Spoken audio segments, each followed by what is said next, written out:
I am Professor Shoshanna Keller, and I'm a professor of Russian and Eurasian history at Hamilton College, which is just an hour east of Syracuse.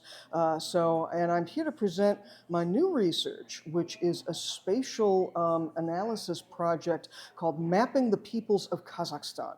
And what this is I got very curious about where the many communities in Kazakhstan are located. Historians have known for some years, we've had access to the census data, we've known about the devastation of the Kazakh famine in the 1930s, and then the forced migration of hundreds of thousands of people into Kazakhstan in subsequent decades. But I've never seen anything about where these communities were, or did in fact they form communities. So with this curiosity, I was taking a short course on using geographic information systems for social scientists, and decided, okay, this will be my final project for the class. So I have downloaded census data from the late Soviet censuses, 1959, 1970, 1979, and 1989. I did not use 1939. That data, I think, is highly suspect. But I could download those databases. They're easy to get to. The difficulty, the long part of the project, was taking very scattered data that say by oblast, in Almaty Oblast, in Karaganda Oblast, in Gurev Oblast.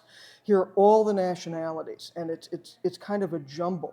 And what the Soviets never wanted you to do was to be able to easily collate and compare data. So the long part of the project was doing exactly that, taking all of these demographic tables for specific oblasts and building tables where you can compare. For example, in my map, it's a publicly open website. I've got it divided into what are the largest population groups in Kazakhstan, the Turkic-speaking peoples. I've got a section on, I call them East Europeans. It's the Germans, the Moldovans, the Bulgarians, the Greeks. There's a lot of Greeks in Kazakhstan. Who knew? That only became visible as I could bring these data tables together and start comparing across the oblasts where the nationality communities were. One of the weaknesses of the data is that we don't have nationality data at the rayon level. So there's a level of fineness I cannot get to, unfortunately. We do have data for Almaty city, and we have data for all of the oblasts.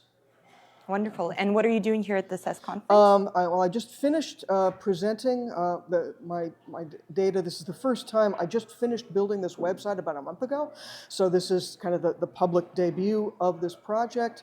I'm going to be serving as discussant on a couple of other panels later today and tomorrow. And of course, I'm here to meet and see people and check out the book area and sort of get back in touch with scholarship. I teach undergraduates only.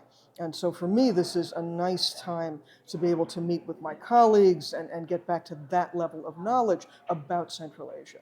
Wonderful. Thank you so much.